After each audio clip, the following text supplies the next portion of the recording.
तो एक शेर अर्ज़ किया है आप लोगों के लिए, ज़रा गौर कीजिएगा।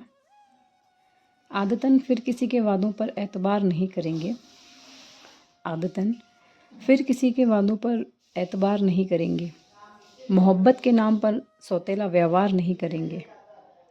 इतने ज़ख्म दिए हैं पहली मोहब्बत ने हमें, इतने ज़ख्म दिए हैं पहली मोहब्बत ने हमें, हम सारे सितम करेंगे मगर मगर प्यार नहीं करेंगे।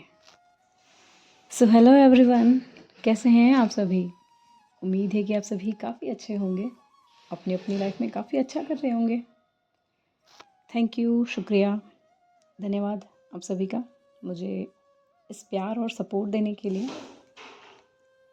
चलिए चलते हैं कहानी की ओर और ले लेते हैं एक छोटा सा क्विक रीकैप। पाखी के उस छोटे से क्विक रिस्पॉन्स के बाद उसने कई दिनों तक कोई रिस्पॉन्स नहीं किया, और जब डॉक्टर्स ने उसके ब्रेन की एमआरआई स्कैन करवाई तब उन्हें पता चला कि उसके ब्रेन में स्वेलिंग आ चुके हैं। और डॉक्टर मेहता ने अर्जुन को एक ही सजेशन दिया था कि स्वेलिंग को सिर्फ और सिर्फ सर्जरी के द्वारा ही हटाया जा सकता है। डॉक्टर मेहता अपनी सर्जरी में कामयाब तो हो चुके थे, लेकिन अब भी उन्हें 24 घंटे का वक्त वो बहुत क्रिटिकल लग रहा था। तो बस यही था ये छोटा सा क्विक रीकैप। चलिए ले चलते हैं कहानी को आगे। पाखी अभी भी उस आईसीयू के एक स्पेशल बेड पर है, जहाँ चारों तरफ मॉनिटर की बीप बीप चल रही है। उसके सिर पर बैंडेज और ऑक्सीजन मास्क है।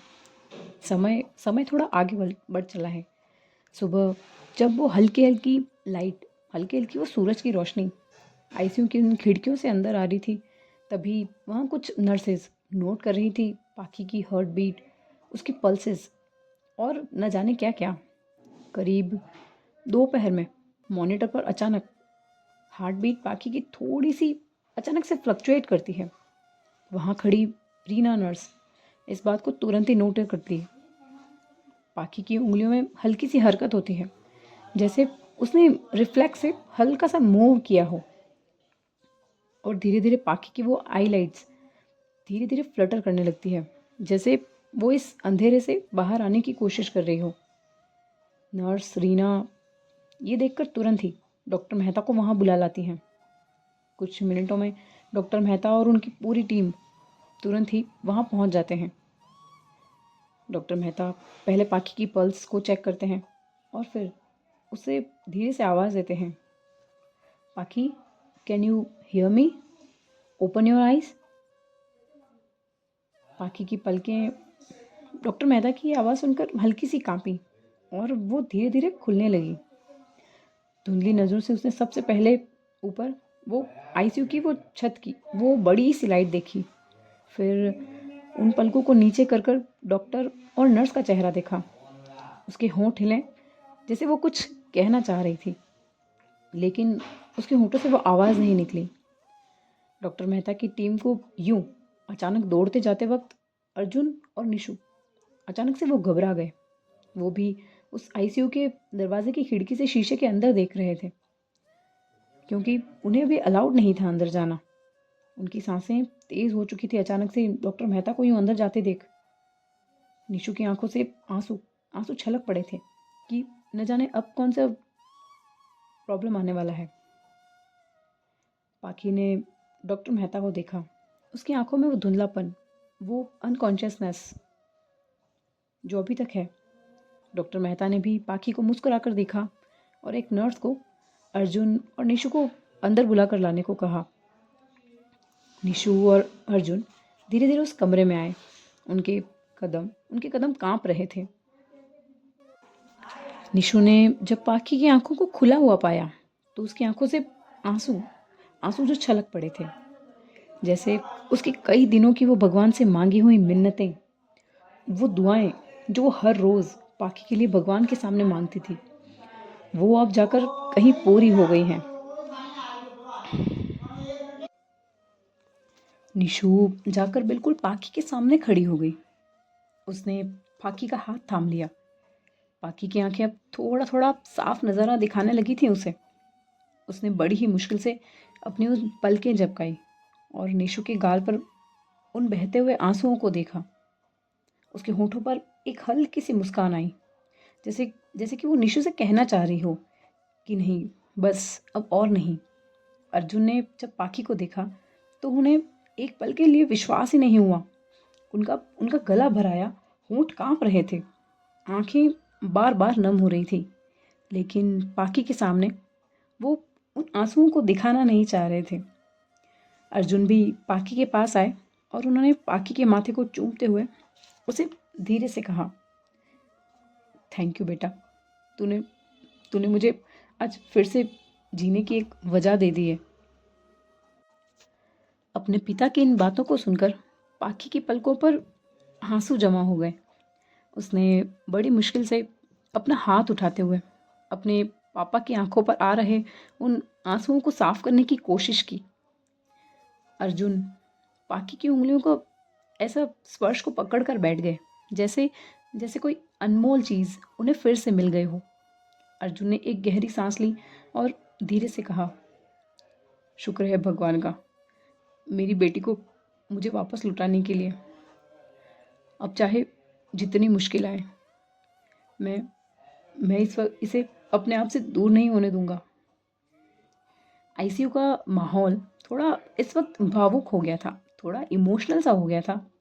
डॉक्टर मेहता ने अर्जुन से कहा, अभी पाकी को थोड़ा आराम की ज़रूरत है और अब तो बहुत अच्छी बात है, उन्होंने रिस्पॉन्ड भी कर दिया है।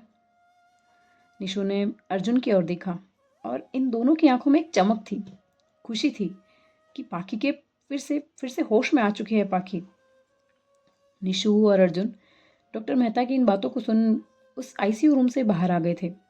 डॉक्टर मेहता ने पाखी के कुछ टेस्ट वगैरह उन नर्सेस से करने को कहा और वो भी आईसीयू रूम से बाहर आकर अर्जुन से मिलते हैं और उन्हें बताते हैं कि उसकी मसल्स अभी कमज़ोर हैं, तो वो कुछ भी कह पाने में या कुछ भी बोल पाने में अभी थोड़ा अनईजी फील कर रही है। लेकिन ये सबसे अच्छी गुड न्यूज़ है कि वो होश में आ गई है। अब वो होश में आ गई है तो हम लोग धीरे धीरे सब कुछ ठीक कर ही देंगे। डॉक्टर मेहता की इन बातों को सुन अर्जुन ने झट से डॉक्टर मेहता को खुशी के इन आंसुओं के साथ उन्हें गले से लगा लिया। डॉक्टर मेहता ने भी अर्जुन को सिंपैथी देते हुए कहा, मिस्टर राजपूत, आपकी बेटी बहुत ही स्ट्रांग है, बस अब आप भी हिम्मत रखिए थोड़ा।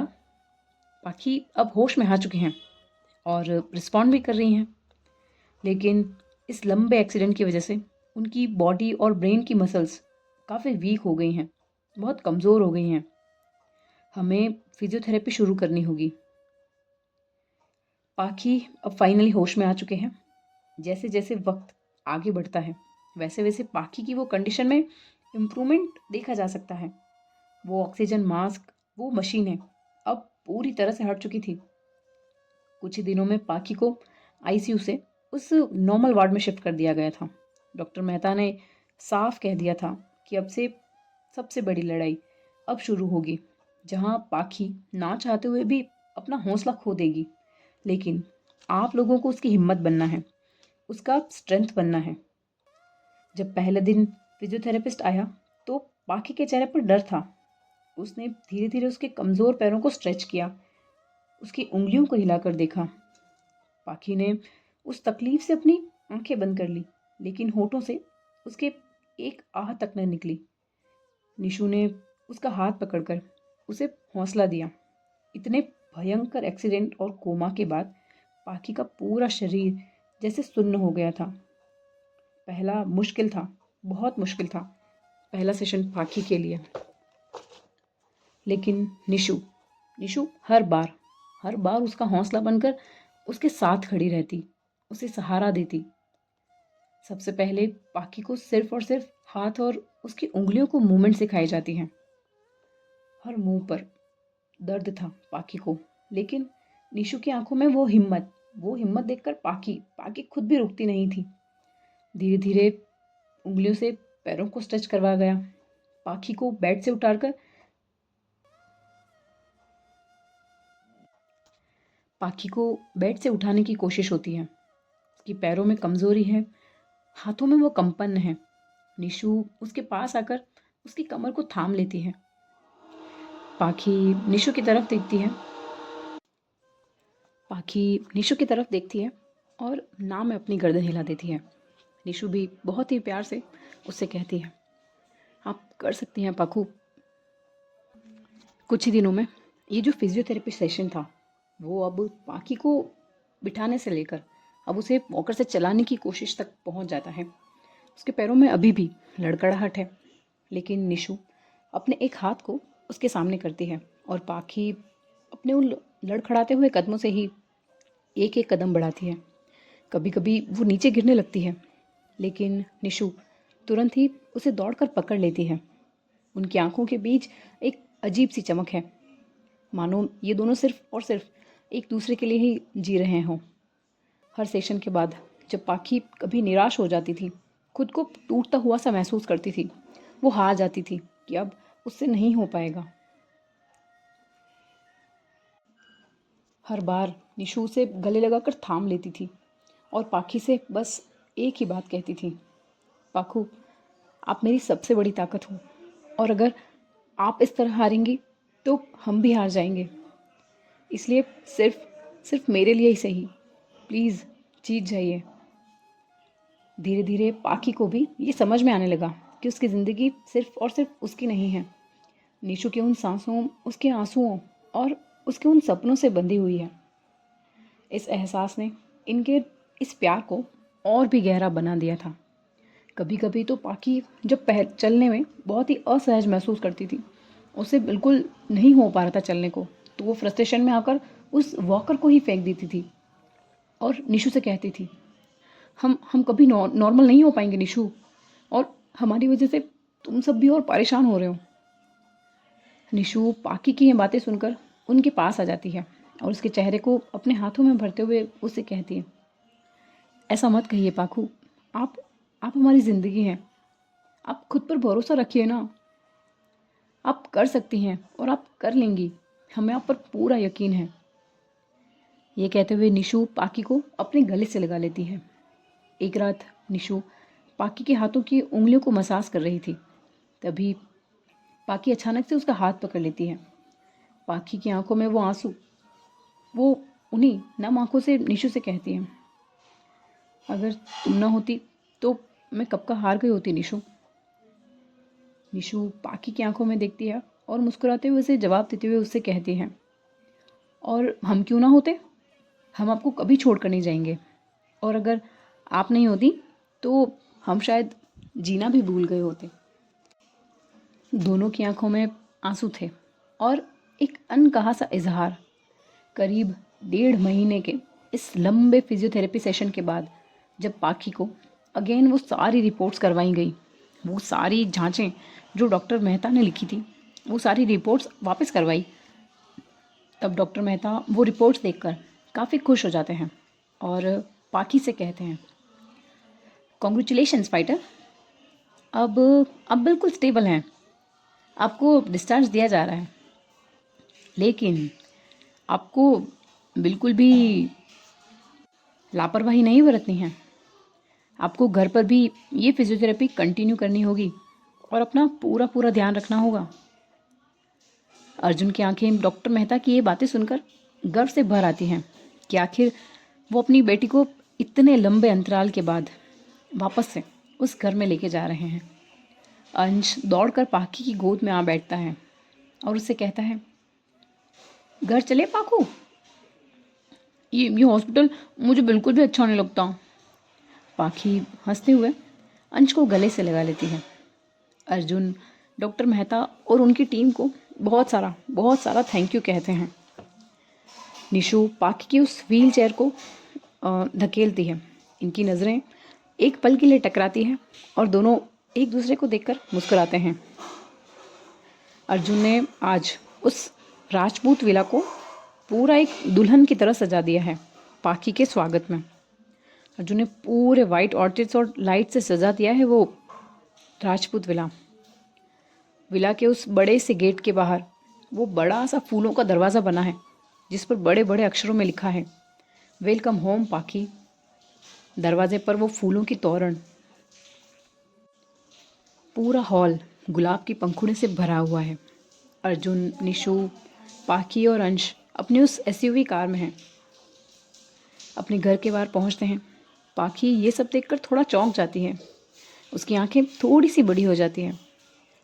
अर्जुन एसयूवी से बाहर निकलकर वो दरवाज़ा खोलते हैं और संभलते हुए पाखी को बाहर निकालते हैं और उसे व्हील चेयर पर बिठाते हैं। निशु भी बाहर आकर उस व्हील चेयर को धकेलते हुए उसके घर के अंदर ले जाती है, जहाँ अम्मा उनके स्वागत में आरती का थाल हाथ में लिए हुए पहले से ही खड़ी हैं।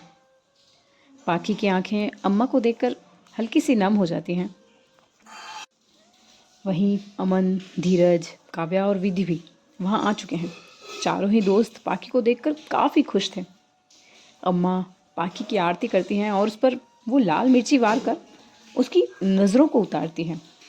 पाखी थोड़ा झुककर अम्मा के पैरों को छूने की कोशिश करती है, लेकिन अम्मा उसे मना कर देती हैं और उसे अपने गले से लगा लेती हैं। अम्मा पाखी से अंदर आने के लिए कहती हैं, जहाँ पूरे हॉल में लाइट्स और दिए जल रहे थे। पाखी की आंखें ये सब देखकर भर आती हैं। वो अर्जुन की तरफ देखते हुए उनसे कहती है, डैड ये सब। अर्जुन उसके शोल्डर पर हाथ रखते हुए उससे कहते हैं, क्यों नहीं, ये सब तो कुछ भी नहीं है। मेरी बेटी क्या कि ये सब फीका सा है। इस घर में रोशनी तो अब हुई है। मेरी बेटी के आने से इस घर में फिर से रोशनी आई है। सबके चेहरे पर एक मुस्कान है जो आज कई दिनों बाद लौटी है। इस घर में आज एक अलग ही वाइब सी है। निशु वहाँ हॉल में जाकर पाखी की मदद करती है उसे उस काउच पर बिठाने में। अम्मा वहाँ कुछ ही देर में सबके लिए कुछ चाय और कुछ नाश्ता लेकर आती हैं। कुछ देर यूं ही इनका नाश्ता करने के बाद निशु जो है वो पाखी से कहती हैं, अब चलिए पाखू, आपको आराम करने की ज़रूरत है। इतनी देर बैठना आपके लिए ठीक नहीं है। पाखी भी निशु की बातों में अपना सिर हाँ में हिला देती है और निशु का हाथ पकड़कर अपने उस कमरे की तरफ बढ़ जाती है। वक्त धीरे धीरे आगे बढ़ता है। अगली सुबह जब पाखी बाथरूम में ब्रश करने लगती है, तभी अचानक से उसका बैलेंस बिगड़ जाता है और वो गिरने ही वाली होती है कि निशु तुरंत ही उसे पीछे से थाम लेती है। उसकी बाहें पाखी की कमर पर कस जाती हैं। पाखी एक पल को उसकी आंखों में देखती है। दोनों की नज़रें एक दूसरे से मिल चुकी हैं, सांसें भी मिल रही हैं। निशु थोड़ा उसे संभलते हुए उसे खड़ा करती है और उससे कहती है, क्या करती हैं पाखू आप? हम हैं ना यहाँ, क्या ज़रूरत है आपको अकेले आने की? हाँ। पाखी जो बस एक टक निशु को ही देख रही है। निशु जब देखती है कि पाखी उसकी बातों का कोई रिस्पॉन्स नहीं कर रही है, तो उसकी आंखों के आगे वो चुटकी बजाते हुए उसे कहती है, पाखू कहाँ खो गई आप? लीजिए, अब कीजिए ब्रश, हम यहीं हैं। पाखी भी निशु के हाथ से वो ब्रश ले लेती है और वो ब्रश को करने लगती है। इसी तरह निशु की ये केयर और इस प्यार ने पाखी को बहुत ही जल्दी क्योर किया, उसे जल्दी से जल्दी ठीक किया। ये दिन अब महीने में बीत गए, लेकिन निशु की जो ये केयर और ये डेडिकेशन जो थी पाखी के लिए, वो ख़त्म ही नहीं हुआ। अर्जुन भी निशु की इस केयर से काफ़ी खुश थे। उनकी आंखों में सुकून था कि उनकी बेटी फिर से मुस्कुराने लगी है। वो मन ही मन भगवान से धन्यवाद देते हैं कि निशु को पाखी की लाइफ में वापस भेजा आपने, उसके लिए आपको बहुत बहुत शुक्रिया। यहाँ प्रद्युमन को अब फाइनली पुलिस ने गिरफ्तार कर लिया है। उनके खिलाफ वो पुख्ते सबूत जो मिल चुके हैं पुलिस को।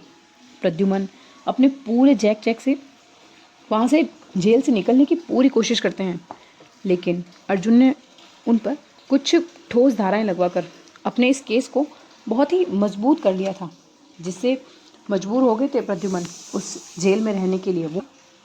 वो चाहते हुए भी कुछ भी नहीं कर पा रहे थे। ये पैसा, ये पावर, ये शान कुछ भी काम नहीं आ रही थी उनके। पाखी भी अब अपनी नॉर्मल ज़िंदगी जो है वो जीना शुरू कर चुकी थी। वही निशु के साथ ऑफिस आना, अपना काम संभालना और अंश के साथ वक्त बिताना। अर्जुन भी अब अंश के साथ काफ़ी घुल मिल गए थे।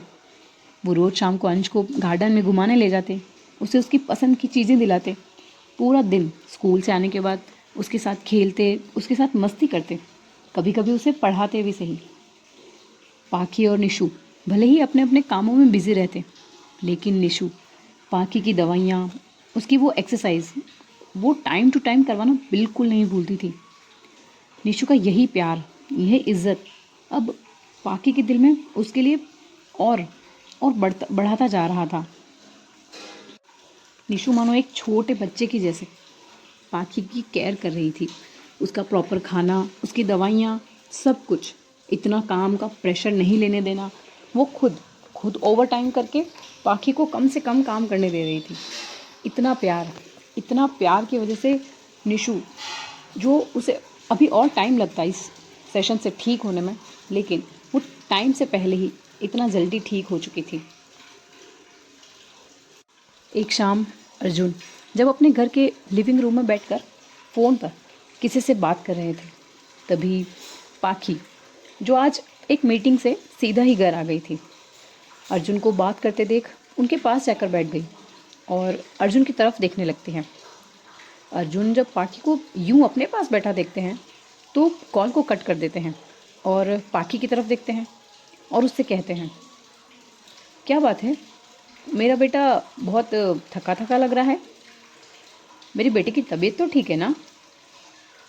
पाखी अर्जुन की बात सुनकर उनका हाथ अपने हाथों में लेते हुए उससे कहती है, डैड, मेरी तबीयत ठीक है और आप अच्छे से जानते हैं कि मैं यहाँ क्यों हूँ। अर्जुन पाखी की बात सुनकर स्माइल करते हुए उससे कहते हैं, हाँ हाँ पता है, लेकिन मेरी बेटी अगर ऐसा शक्ल बनाएगी तो कैसे काम चलेगा? हाँ, क्या चाहती हूँ, मैं निशु से बात करूँ? पाखी उनकी बात सुनकर अपनी आंखों को थोड़ा बड़ा करते हुए कहती है, नहीं नहीं डैड, बिल्कुल नहीं। निशु को इस बारे में कुछ भी पता नहीं चलना चाहिए और इस बात का ध्यान आपको रखना होगा। अर्जुन पाखी की बात सुनकर अपना सिर हाँ में हिला देते हैं और पाखी के फॉरहेड पर एक किस करते हुए उससे कहते हैं, मैं बहुत ज़्यादा खुश हूँ, मैं बहुत ज़्यादा खुश हूँ बेटा कि तुमने ये डिसाइड कर लिया है। बस अब मुझे और ज़्यादा वेट मत करवाना। पाखी उनकी बात सुनकर अपना सिर हाँ में हिला देती है और वहाँ से अपने कमरे में चली जाती है। तो दोस्तों, अब देखते हैं कि पाखी ठीक तो हो चुके हैं, लेकिन वो निशु से क्या चीज़ छुपा रही है, ये तो आपको आने वाले भागों में ही पता चलेगा। इसलिए कहानी कैसी लग रही है? अगर अच्छी लग रही है तो प्लीज़ लाइक कीजिए, शेयर कीजिए, कमेंट भी कर दीजिए आपके अपने चैनल को। और अगर आपके पास भी है कोई कहानी जो आप पहुंचाना चाहते हैं सब तक, तो आप मुझे मेल कर सकते हैं। मिलूंगी मैं आपसे कहानी के अगले भाग में। तब तक के लिए खुश रहिए, अपनों को खुश रखिए, कॉन्वर्सेशन कीजिए, लाइफ को एंजॉय कीजिए। Bye bye, take care, thank you so much, Radhe Radhe.